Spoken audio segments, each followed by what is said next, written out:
Hai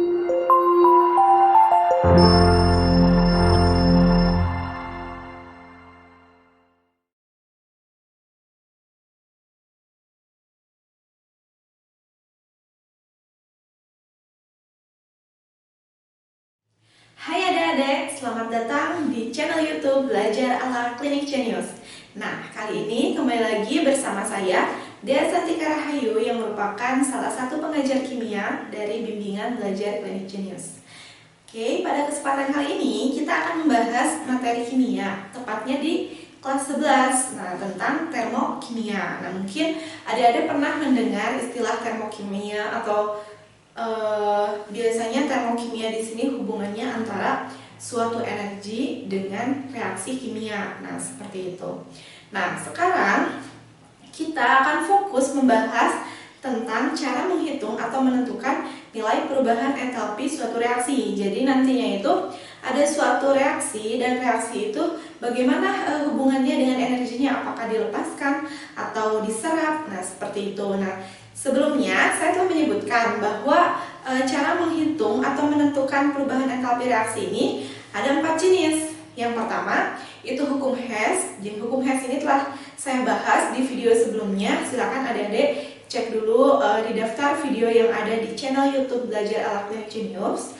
Nah, sekarang untuk ketiga caranya kita akan bahas di video kali ini, yaitu tentang cara kalorimetri, kemudian cara menentukan entalpi perubahan entalpi berdasarkan nilai entalpi pembentukan. Kemudian yang terakhir, cara menentukan perubahan entalpi reaksi berdasarkan data energi ikatan. Nah, langsung saja ya, kita beri judul tentang cara menentukan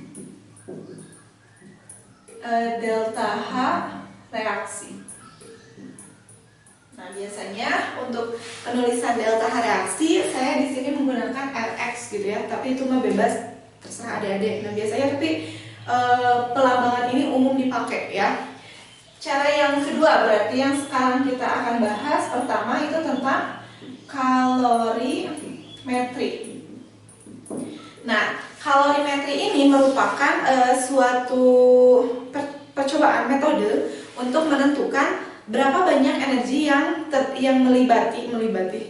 terlibat dalam suatu reaksi. Nah, seperti itu. Jadi kalorimetri ini dia berupa percobaan ya. Jadi biasanya apabila adik-adik di sekolah, terdapat beberapa sekolah yang mungkin melakukan percobaan ini dilakukan di kelas gitu ya, di lab gitu ya. Jadi bagaimana perubahan atau si energi yang terpakai dalam suatu reaksi gitu ya, atau yang dilepaskan dalam suatu reaksi. Nah, kalorimetri ini suatu metodenya. Ini metode untuk menentukan kalor yang menyertai suatu reaksi gitu. Nah, ada istilah alat untuk menentukan atau mengukur berapa kalor yang digunakan. Nah, alat yang dimaksud itu ada alat yang dipakai itu bernama kalorimeter. Nah, biasanya di sekolah itu melakukan percobaan itu menggunakan kalorimeter sederhana. Ada yang disusun sendiri menggunakan styrofoam gitu ya, kayak gelas bekas popik gitu. Nah, tapi biasanya untuk tingkat universitas bisa kita gunakan kalorimeter sederhana. Kemudian kita gunakan kalorimeter boom. Nah, dari istilahnya sederhana ini mungkin tidak terlalu akurat, tapi memberikan gambaran untuk adik-adik bagaimana cara kerja untuk menentukan suatu energi yang menyertai reaksi gitu kan. Nah, apabila kita menggunakan kalorimeter boom ya, lebih detailnya itu maksudnya karena si percobaannya juga dalam wadah yang terisolasi. Jadi si energinya itu benar-benar dalam reaksi, sedangkan untuk kalorimeter sederhana karena kita hanya menggunakan sebatas styrofoam gitu ya. Kemudian jadi bisa memungkinkan si energi dari reaksinya itu keluar. Jadi kurang akurat apabila yang sederhana, lebih akurat yang kalorimeter bom. Nah, saya akan menggambarkan terlebih dahulu bagaimana rangkaian kalorimeter sederhana yang biasa dilakukan di sekolah untuk percobaan gitu ya, percobaan menentukan energi dalam suatu reaksi. Oke, ini dia kurang lebih gambaran kalorimeter sederhana yang bisa kita rangkai, kita susun untuk melakukan percobaan, menghitung seberapa banyak energi yang terlibat dalam suatu reaksi. Nah, jadi ini wadah yang terluar itu ada styrofoam. Styrofoam yang bentuknya seperti gelas ya. Jadi biasa contohnya tuh kayak bekas-bekas mie gitu ya, yang bentuknya seperti gelas tapi terbuat dari styrofoam kayak gitu. Kemudian ini ada sumbat. Sumbat ini bisa terbuat dari styrofoam juga, yang dibuat menyerupai tutup gitu. Jadi nanti si gelas ini tertutup. Nah, jangan lupa juga si sumbatnya itu dilubangi. Nah, dilubangi bagian tengah. Nah, disambungkan, dimasukkan ini termometer. Termometer fungsinya untuk apa? Fungsinya untuk mengukur suhu gitu kan. Nah, si sumbat fungsinya supaya si panasnya itu tidak banyak yang keluar gitu. Meskipun paling pasti ada lah ya sedikit-sedikit yang keluar. Kemudian ini yang bentuknya dari kawat, kemudian melingkar gitu. Ini kita sebut sebagai batang pengaduk. Jadi si kawat ini bentuknya tuh kurang lebih kayak gini. Nah seperti kayak not ya, kayak not gitu. Not nada. Nah, bentuknya kayak gini, nanti bisa kita gerakkan gitu-gitu supaya si reaksi yang di dalam wadah styrofoam ini homogen gitu ya, jadi merata nantinya. Nah, jadi nanti di dalam ini adalah tempat reaksi, atau di dalam si styrofoam yang bentuknya seperti gelas. Nah, apabila kita perhatikan dari susunan sederhana kalorimeter ini, artinya yang kita ukur itu adalah dari termometer suhu, berarti nanti bakal ada perubahan suhu yang kita akan tentukan. Nah, bagaimana cara mengkonversi atau mengubah dari suhu, dia itu kita memperoleh energi gitu ya. Nah, ternyata ada persamaannya. Nah, persamaan yang kita gunakan untuk menghitung energi yang terlibat dalam suatu reaksi, kita pakai persamaan Q sama dengan MC delta T. Ya, mungkin rumus ini adik-adik sering mendengar atau familiar ketika SMP yang dari asas Black gitu ya. Lebih tepatnya kalau di SMP itu di materi fisika ya.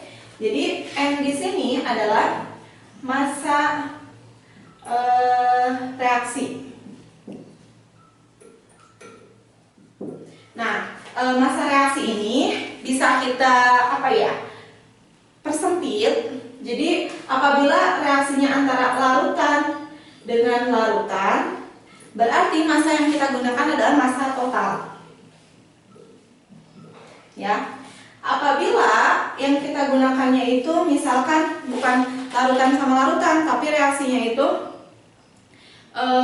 sesuatu yang dibakar. Nah, dibakar kan nggak mungkin dalam air ya, tapi si hasil pembakaran itu akan melepaskan energi ke air. Nah, maka kita gunakan apabila ininya pembakaran, maka kita gunakan massanya itu massa air saja. Ya. Nah, biasanya di contoh-contoh soal itu ada yang ini massanya itu massa air saja, ada yang massanya ditotalkan ketika reaksinya itu antara larutan sekian mili dicampur dengan larutan ini. Nah, itu berarti massa yang kita gunakan massa total seperti itu. Kemudian massa yang digunakan di sini satuannya adalah gram. Ya. Karena nanti kita akan berpatok di satuan kalori jenis. Nah, untuk C ini itu adalah kalori jenis. Nah, kalori jenis ini dia definisinya adalah kalori yang diperlukan atau yang dilepaskan untuk menaikkan 1 derajat Celcius suhu dari setiap 1 gram senyawanya. Jadi ini satuannya Joule, kemudian per derajat Celcius gram. Nah, seperti ini. Atau biar bagus penulisannya, Joule per gram derajat Celcius. Nah, begitu ya. Jadi dia itu kalori yang diperlukan atau dilepaskan untuk menaikkan suhu sebanyak 1 derajat Celcius dan untuk masak sebanyak 1 gram. Makanya satuannya pakai ini ya. Jadi untuk satuan yang lainnya menyesuaikan dari kalori jenis, karena kalori jenis ini biasanya diketahui di soal. Nah, untuk kalori jenis air di sini ya, C air dia itu 4,18 Joule per gram derajat Celcius. Nah, ya biasanya nilainya segitu, atau biasa juga dibulatkan menjadi 4,2. Dan biasanya diketahui di soal. Kemudian untuk delta T ini berarti perubahan suhu. Perubahan suhu satuannya derajat Celcius. Oh iya, maaf. Untuk kalori jenis juga ini bisa juga satuannya Kelvin ya. Atau umumnya biasanya Kelvin sih sebenarnya. Jadi ini per gram Kelvin, maaf. Nah, gitu. Tapi ada juga yang satuannya itu pakai derajat Celcius. Jadi adik-adik coba perhatikan lagi satuan si kalori jenisnya itu apakah derajat Celcius atau Kelvin. Tapi maaf, umumnya itu biasanya Kelvin ya. Tadi salah menuliskan. Nah, jadi si suhu yang kita gunakan itu satuannya Kelvin ya. Perubahan suhu yang kita gunakan satuannya Kelvin. Nah, rumusnya itu T2 min T1 ya. Jadi untuk Kelvin sebenarnya apabila perubahan, karena skala dari Celsius sama Kelvin itu sama-sama 100, jadi untuk perubahan bisa langsung, nggak usah diubah jadi Kelvin berapa terus dikurangi, padahal sama aja. Ketika dia Celsius kemudian dia Kelvin, selisihnya pasti sama. Nah, misal ini ya, saya punya contoh, T2 nya itu 40 derajat Celcius, T1 nya misalkan 20 derajat Celcius. Nah, berarti kan dari sini kita bisa tahu delta T nya itu sama dengan 40 dikurangi 20, berarti 20 derajat Celcius. Ya, ini untuk perubahan suhu si ketika satuannya Celsius. Ketika Kelvin gimana? Apabila T2 nya 40 derajat Celcius, T1 nya 20 derajat Celcius, kita ubah ke Kelvin. Berarti berapa? Ditambah 273 ya. 40 ditambah 273 berarti 313 Kelvin. Yang bawah apabila kita ubah 20 tambah 273 berarti berapa? 293 Kelvin. Apabila kita selisihkan delta T sama dengan T2 min T1 berarti 313 min 293, sama saja selisihnya 20 gitu. Jadi kalau yang namanya selisih, baik itu Celsius dan Kelvin, dia pasti memiliki selisih yang sama. Jadi adik-adik nggak usah langsung ubah ke Kelvin, yang jelas kalau selisihnya pasti segini ya. Oke, selanjutnya Q di sini saya kasih ini ya. Nah, Q di sini apa? Nah, Q di sini adalah kalori yang terlibat. Dia biasanya satuannya Joule ya.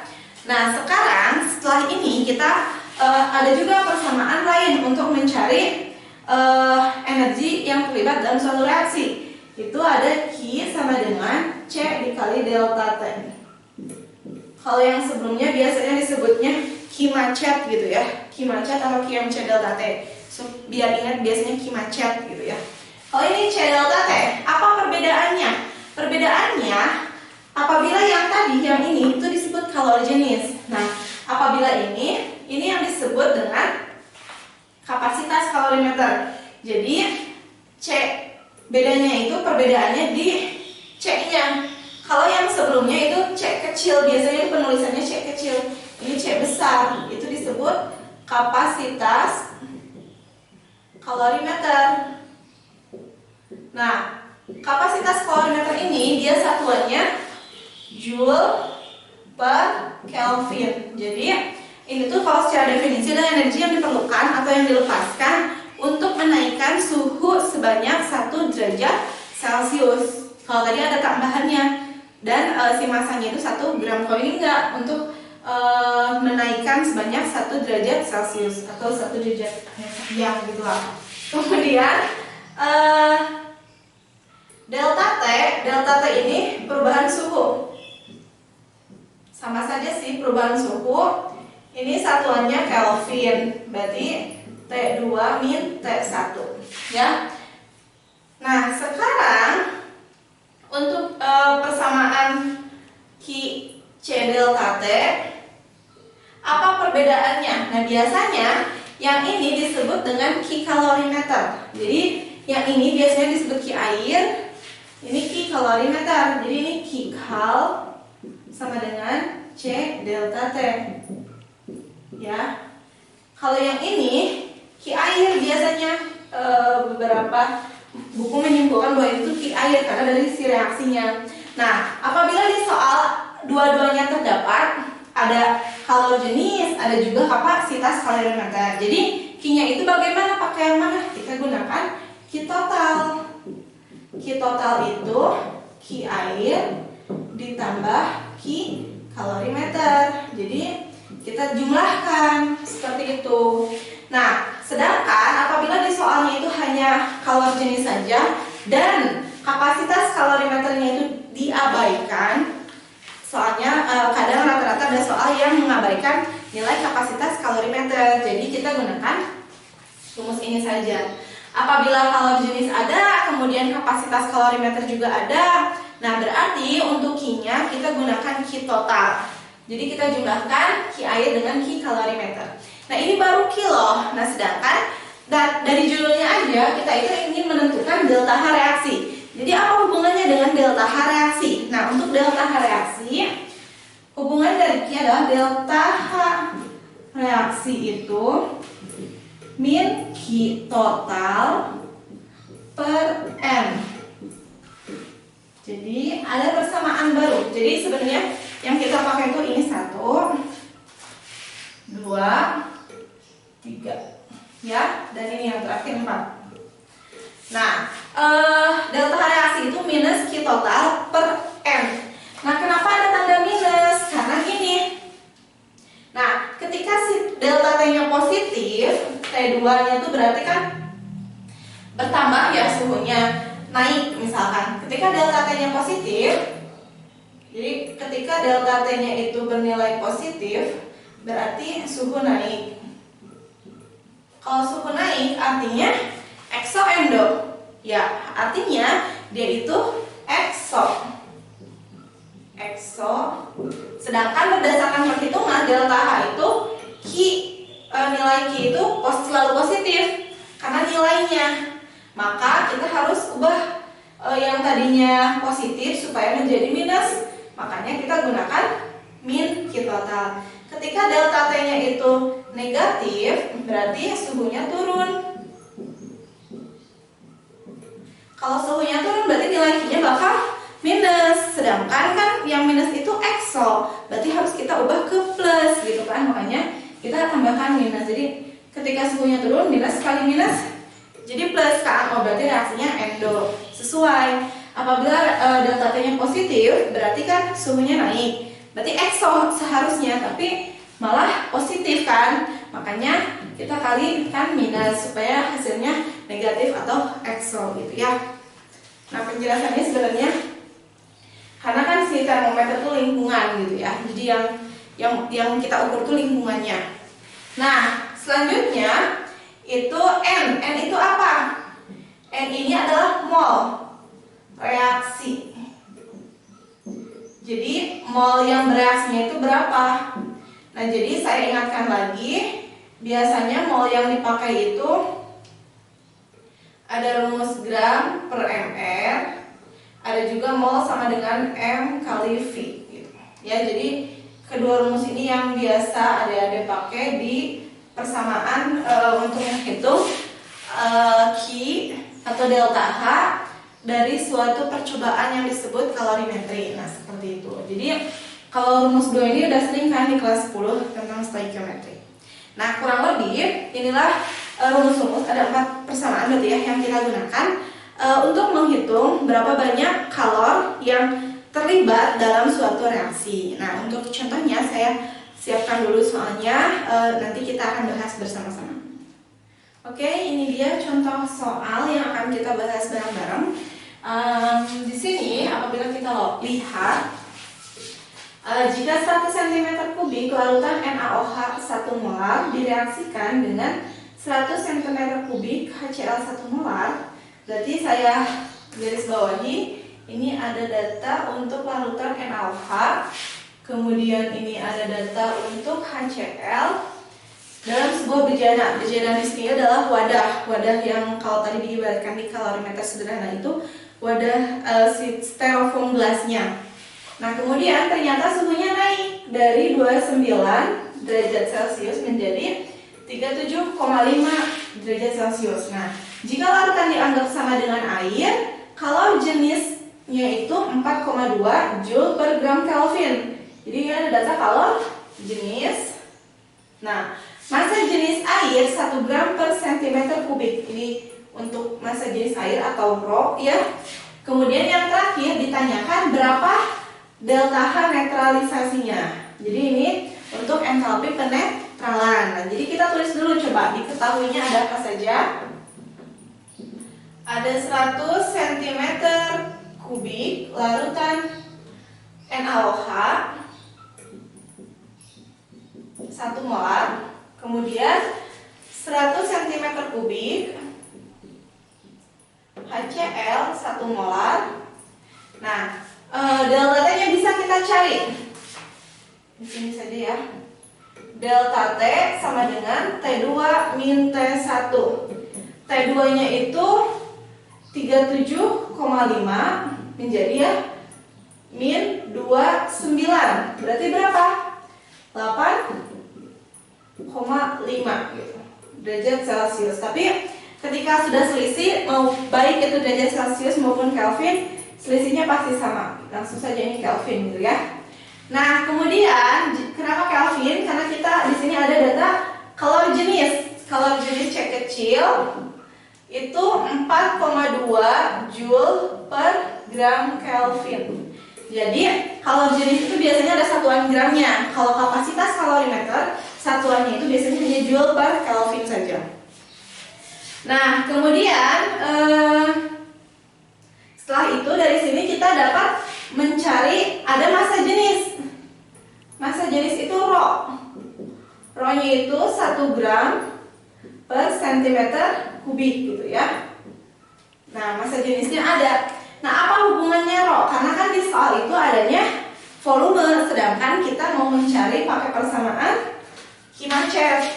Ditanyanya adalah delta H0 netralisasi sama dengan berapa? Nah, berarti kita gunakan persamaan Q-Macet ya, karena di sini adanya kalor jenis. Tapi sebelum ke sana, Q sama dengan MC delta T. Nah, untuk data M ternyata belum ada. Kita cari terlebih dahulu menggunakan massa jenis, bahwa rho itu sama dengan M per V. Ya. Jadi M itu sama dengan rho dikali V. Masanya itu sama dengan rho-nya 1 gram per cm3.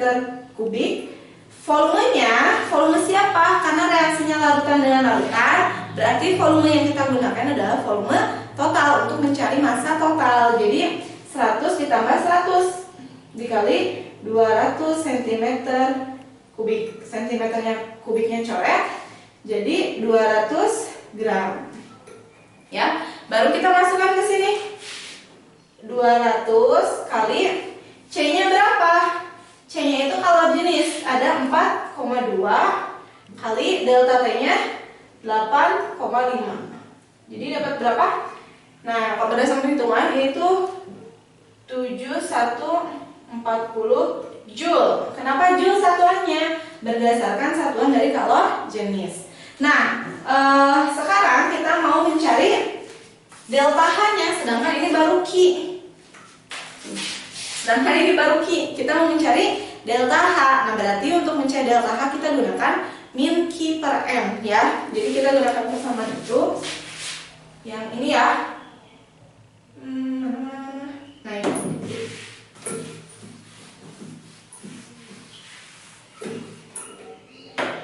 ini step satunya mencari Q.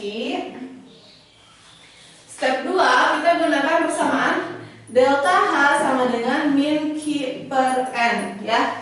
Berarti kita mau mencari delta H-nya berapa. Nah, N-nya dari mana? N-nya itu mol. Nah, ingat ini mol penetralan atau netralisasi. Jadi mol yang kita gunakan adalah mol air yang terbentuk ya. Jadi antara NaOH sama HCl ini kita bikin dulu reaksi di sini deh. Reaksinya kita tulis dulu NaOH tambah HCl menjadi pecah ya, Na plus OH min, ini H plus Cl min. Pisah-pisah, tukar-tukar, NaCl plus H2O. Kita gunakan MRS. Molnya bisa kita cari menggunakan persamaan M kali V ya, karena itu ada volume cm kubik itu sama kayak mili, sedangkan ada data juga molaritas, berarti kita gunakan M kali V. M kali V ya. Berarti 100 kali 1 berarti ini 100 milimol. Ini juga 100 milimol. Ke bawah habis ya. 100 juga. 100 tambah 0. Nah, yang jadi kita fokus adalah si H2O. Berarti mol yang kita gunakan adalah 100, tapi kita ubah. Ini molnya itu 100 milimol, kita ubah ke mol menjadi 0,1 mol. Baru masukkan ke sini. Min Q-nya itu 7140 min 7140 Joule per molnya 0,1. Berarti min 71400 Joule per mol. Nah, biasanya satuan bakunya itu kilojoule per mol ya. Jadi kita ubah ke kilojoule. Jadi min dibagi 1000 71,4 kilojoule per mol. Sudah. Jadi begitu itu untuk cara mencari si delta H berdasarkan persamaan atau rumus dari kalorimetris.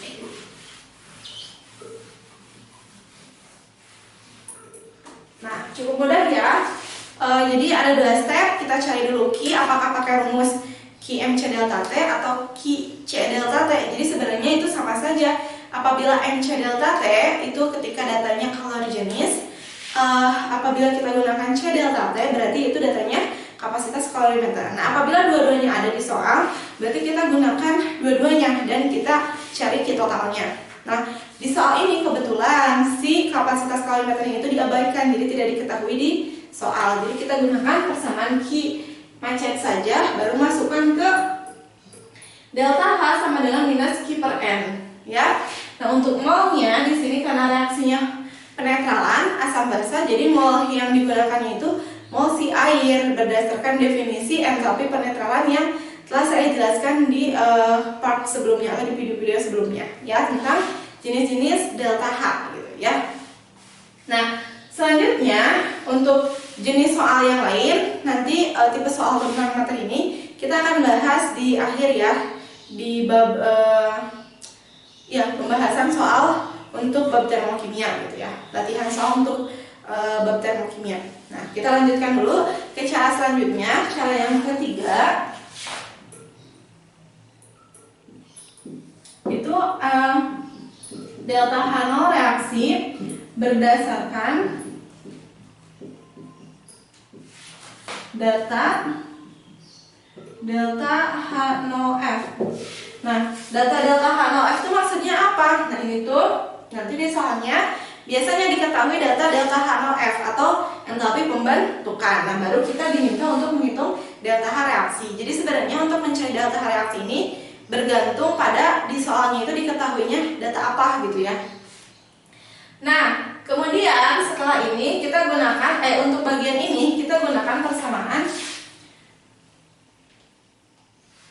delta H0 reaksi itu sama dengan sigma delta H0F kanan min sigma delta H0F kiri. Nah, jadi kita gunakan persamaan ini. Ya, sigma delta H0F kanan dikurangi sigma delta H0F kiri. Nah, biasanya untuk menghafalnya, di sini saya memberikan tips gitu ya. F ini sebenarnya dari formation kan pembentukan, cuman saya plesetkan. F ini adalah delta H0F foot gitu. Foot itu kaki kan. Nah, jadi rumusnya itu kanan min kiri gitu. Ya, jadi biar ingat aja kaki. Jadi dia kanan dikurangi kiri. Nah, itu plesetannya, tipsnya supaya mudah diingat gitu ya. Nah, ada catatan untuk menggunakan rumus ini, beberapa catatan yang harus adik-adik penuhi, bahwa reaksi itu harus setara. Kemudian delta H0F unsur bebas itu sama dengan 0 ya. Jadi unsur bebas itu seperti F2, Cl2, pokoknya yang sejenis, yang sendirian, itu nilai delta H0F-nya adalah 0. Itu 0 untuk menggunakan persamaan ini. Nah, contohnya gimana? Saya akan tuliskan terlebih dahulu soalnya. Oke, ini dia kurang lebih contoh soal untuk menghitung delta reaksi berdasarkan data entalpi pembentukan atau delta H0F. Nah, sekarang coba kita lihat contohnya. Nah, di sini diketahui data. Jadi biasanya untuk pengerjaan soal dengan data entalpi perubahan bentuk perubahan entalpi pembentukan. Jadi nanti bakal ada data delta HF beberapa senyawa seperti ini. Kemudian pertanyaannya, hitung nilai perubahan entalpi pembakaran etana C2H6. Berarti kita harus mencari berapa entalpi pembakaran dari etana yang ada ini. Di sini data entalpi pembentukan. Nah, baru kita menggunakan persamaan ini, kanan kurangi kiri. Kanan kurangi kiri ini maksudnya adalah di sebelah kanan reaksi atau sebelah kiri reaksi. Jadi kita harus tahu dulu reaksinya seperti apa untuk entalpi pembakaran C2H6. Oke, berarti kita buat dulu reaksi entalpi pembakaran C2H6.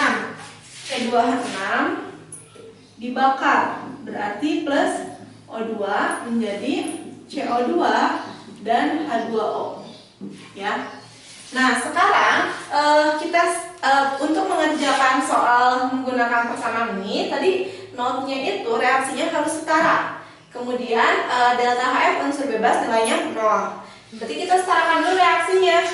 C di sebelah kiri ada 2, di sebelah kanan ada 1, berarti dikali 2. Yang ini hanya 6, di sini baru 2, berarti kali 3.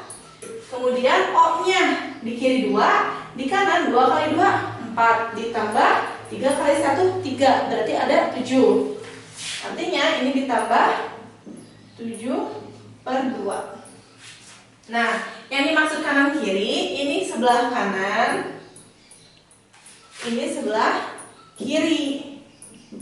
Jadi rumus delta H0 reaksinya itu sama dengan sigma sebelah kanan. Sebelah kanan itu jadi delta HF kali koefisien ya.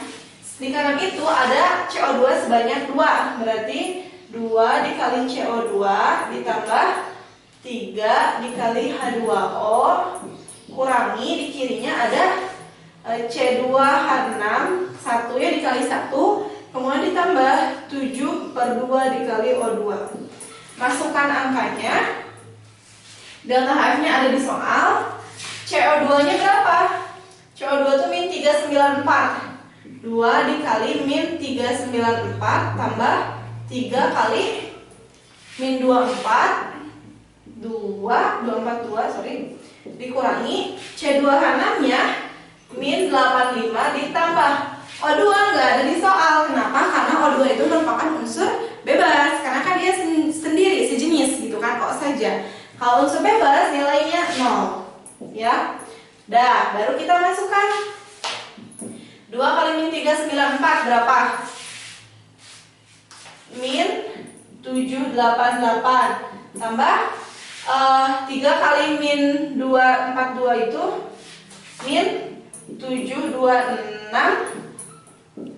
dikurangi, karena ini min kali min jadi plus ya, 85. Berarti ini berapa? 4, 1, 15 min tambah 85 sama dengan ya minus 1429 kilojoule per mol. Nah, mudah ya. Jadi hanya tinggal kita masukkan saja. Cuman tantangannya kalian harus menyetarakan dulu reaksi dan ingat bahwa entalpi pembentukan unsur bebas itu nilainya adalah 0 seperti itu.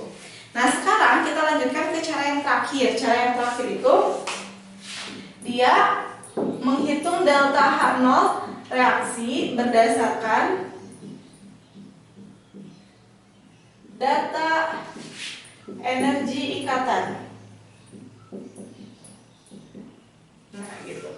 Jadi menghitung data reaksi berdasarkan data energi ikatan. Berarti di sini kita harus tahu dulu energi ikatan itu apa. Nah, biasanya saya singkat energi ikatan itu EI. Jadi EI ini atau energi ikatan merupakan energi yang diperlukan untuk memutuskan satu ikatan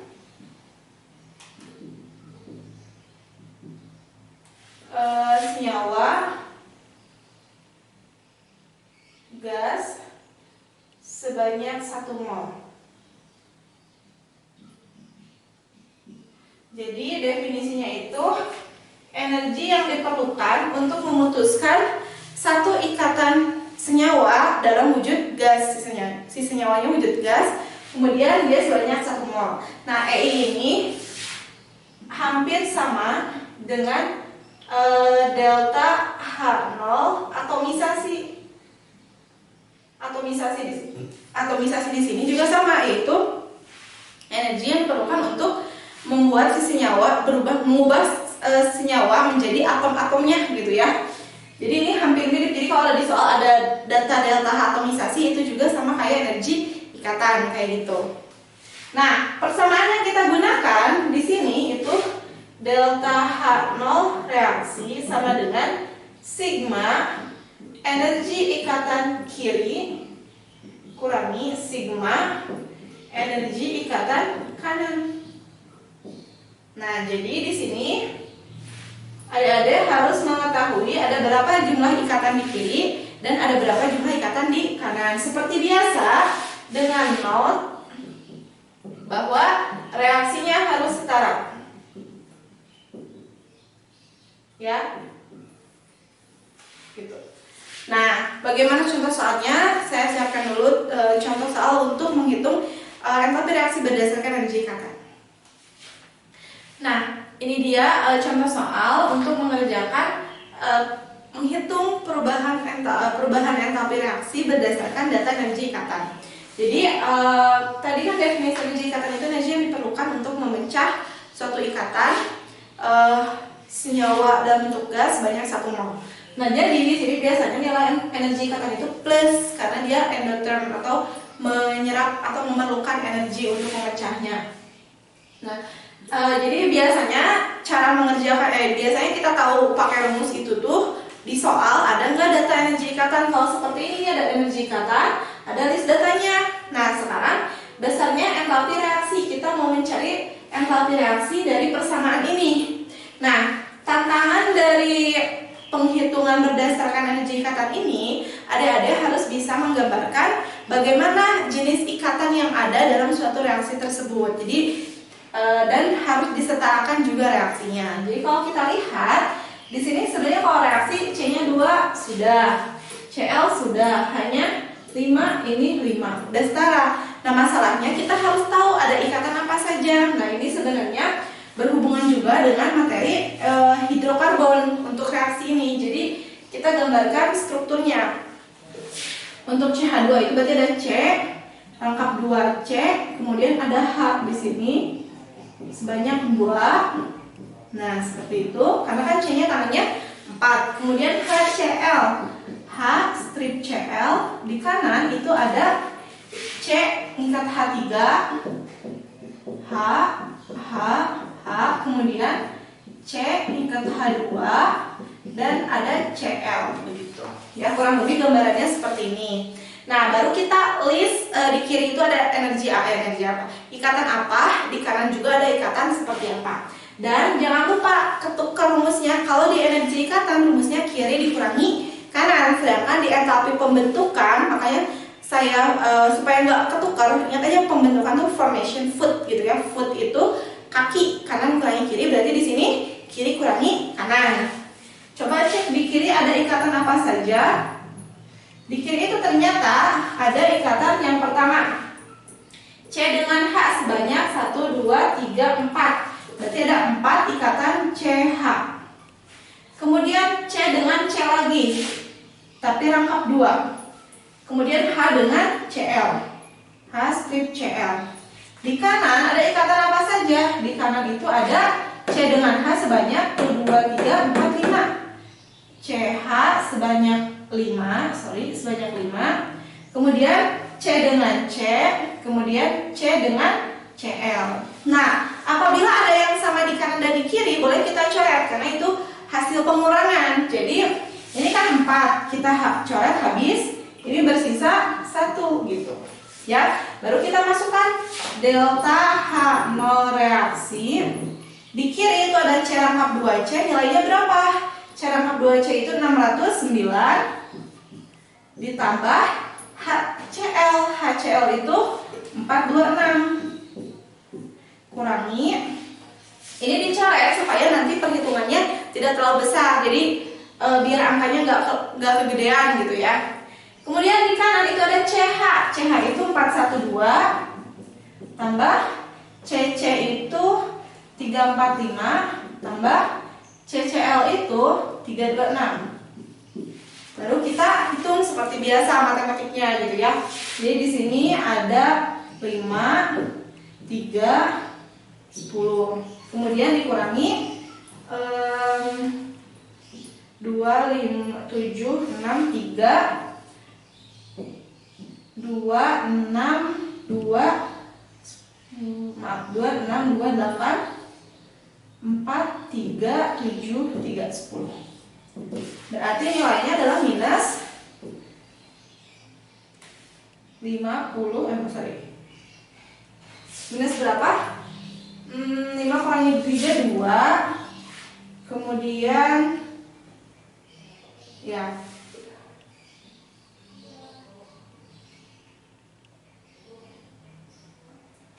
8, sorry ya. Kemudian 4 minus 48. Jadi kurang lebih, oh ya satuannya kilojoule per mol. Jadi ini jawabannya. Jadi kayak gitu. Jadi tantangannya itu adik-adik harus bisa menggambar jenis ikatannya itu ada apa saja gitu ya. Dan jangan lupa ketukar dari rumusnya untuk data berdasarkan entalpi pembentukan dan data berdasarkan energi ikatan. Jadi cukup mudah ya. Demikian penjelasan tentang ketiga cara untuk menentukan perubahan entalpi reaksi, yaitu yang kalorimeter berdasarkan data entalpi pembentukan, berdasarkan data energi ikatan. Nah, mudah-mudahan video materi ini bermanfaat untuk adik-adik dan bisa membantu adik-adik belajar dimanapun. Nah, jangan lupa like video ini, dan apabila adik-adik masih merasa bingung, terus ada bagian yang ingin adik-adik tanyakan, atau masih ada yang masih banyak lah pertanyaan yang ingin adik-adik sampaikan, silakan adik-adik komen di video ini. Ya, jangan lupa juga terus pantengin channel YouTube Belajar ala Klinik Jenius, karena di situ akan selalu diupload video-video pembelajaran tidak hanya kimia saja, tapi mata pelajaran lainnya. Terus di subscribe channel YouTube tersebut, dan jangan lupa nyalakan juga nih notifikasinya untuk melihat updatean video terbaru dari Belajar ala Klinik Jenius dengan cara mengklik tombol lonceng seperti itu ya. Sekian video kali ini. Terima kasih atas perhatian adik-adik. Saya Dea Santika Rahayu pamit undur. Sampai berjumpa lagi di video-video selanjutnya. Bye-bye.